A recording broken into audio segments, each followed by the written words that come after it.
Alright. Well, I just got done watching a video of some chick over in England going on and on about why she's a feminist. And there were a couple things that I picked out of there that just seemed a little off to me. Alright. The first one was the whole comparison of a man and a woman, where if a man goes out and screws a bunch of chicks, he's a stud. Well, in her words, a lad. Oi, Brits. Anyways, and that if a woman goes out, she's a slut. And I noticed that what she has failed to realize is that these perceptions are fairly common throughout almost every human society. So I thought I would expand on this a little bit.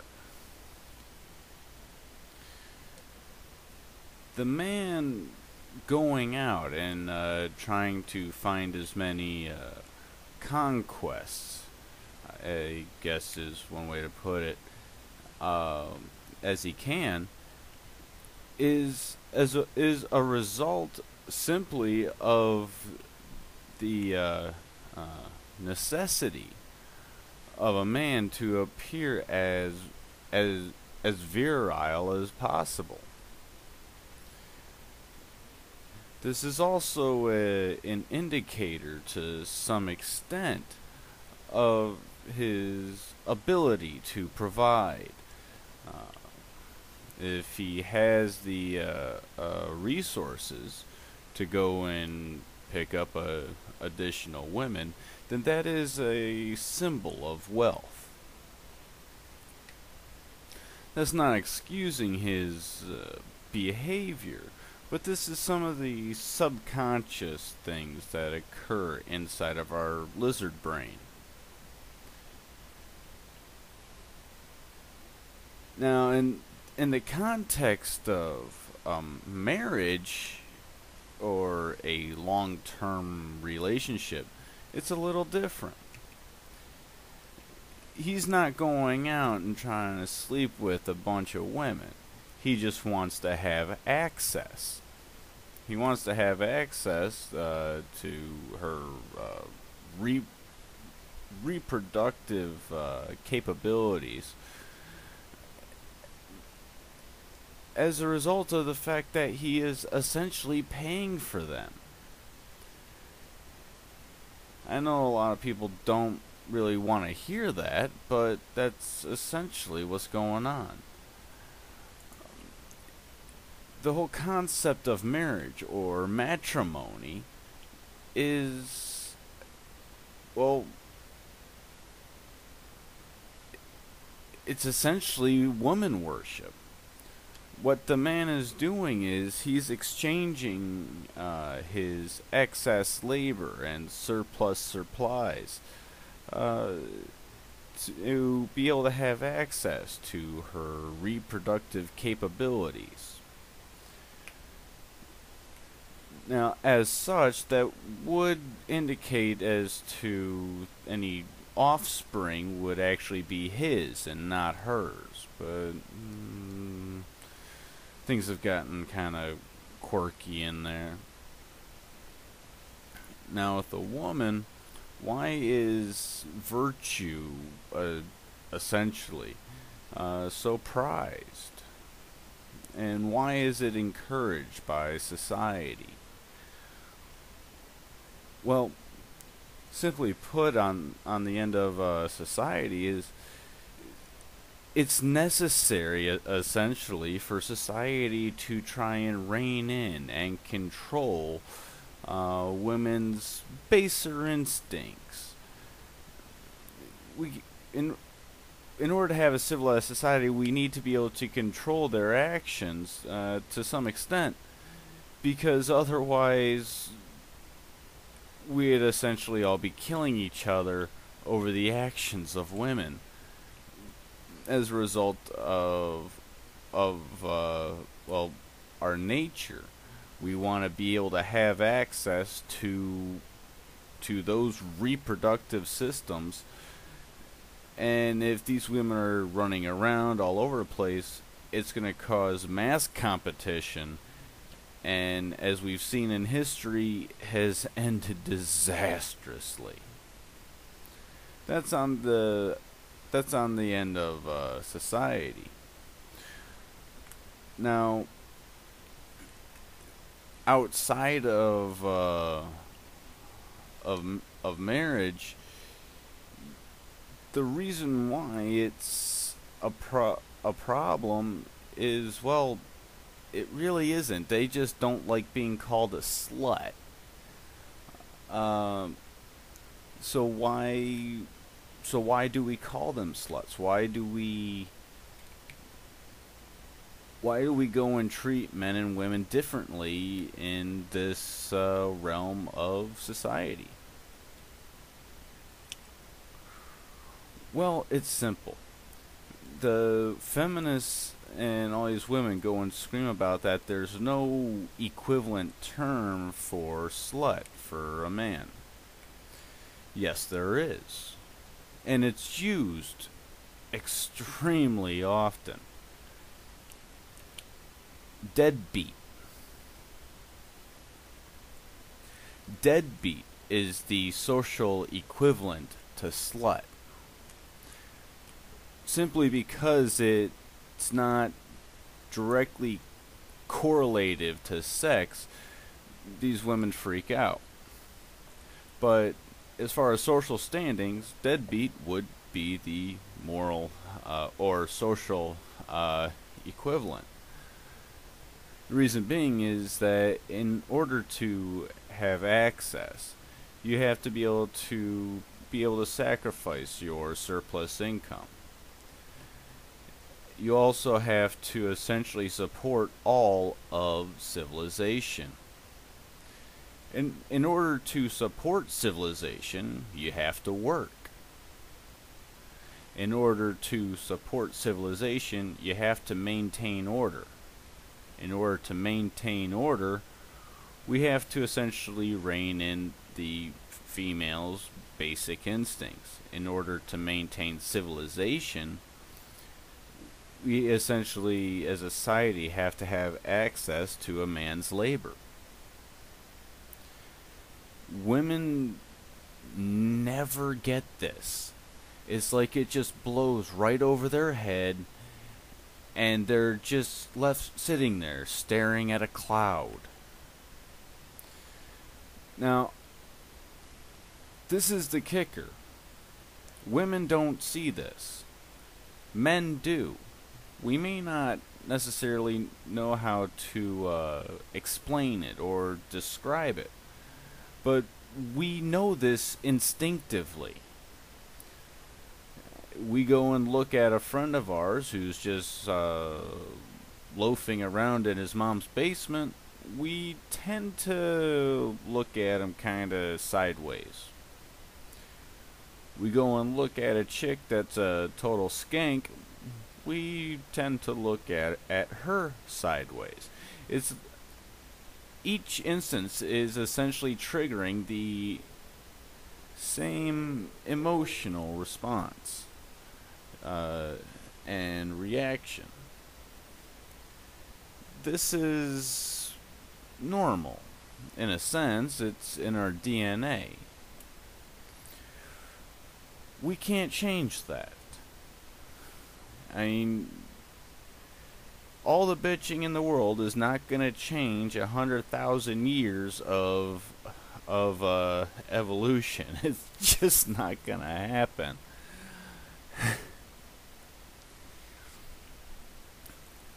Now that I got a little bit of that out of my system, there's the other point that really just irked me. She started mentioning this whole thing on abortion. And then she said something that just royally pissed me off. She did not like that a woman did not have I can't say it right, but the privilege of being able to get an abortion after 20 weeks of pregnancy. Why did this bother me so much? Well, that one's easy.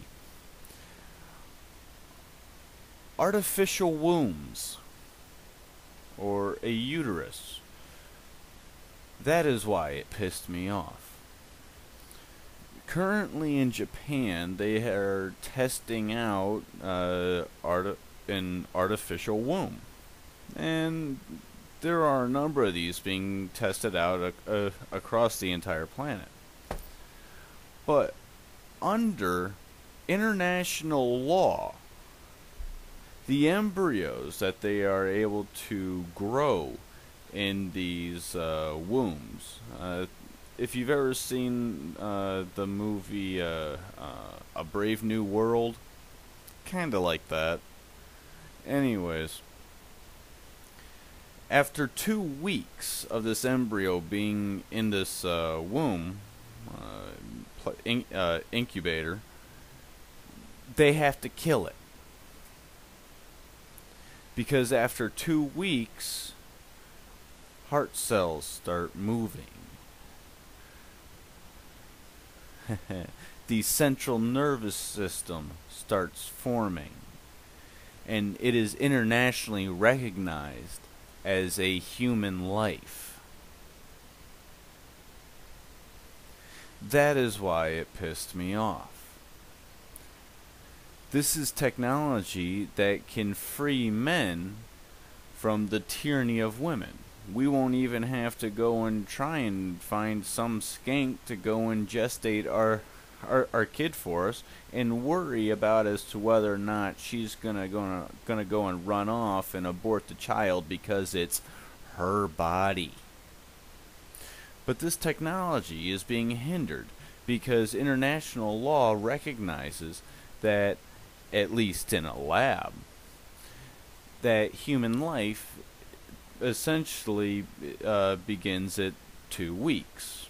But according to biologists, it starts at conception. Anyways, that's neither here nor there. However, in terms of abortion, this is the kicker. That same embryo can then be aborted at up to 20 weeks because, until then, it's not a human life, but only if it's inside of a woman. But in order to develop technology to where essentially women are obsolete, oh no, we can't do that. It's inhumane and you'll be killing a human life. Anyone see how schizophrenic this truly is?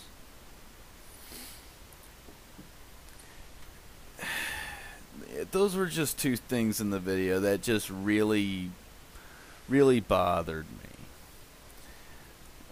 I don't know. I think I should elaborate on females being obsolete.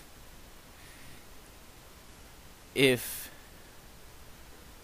men want to go and have a children, see, we've already figured out how to create an egg cell from a man using the X chromosome.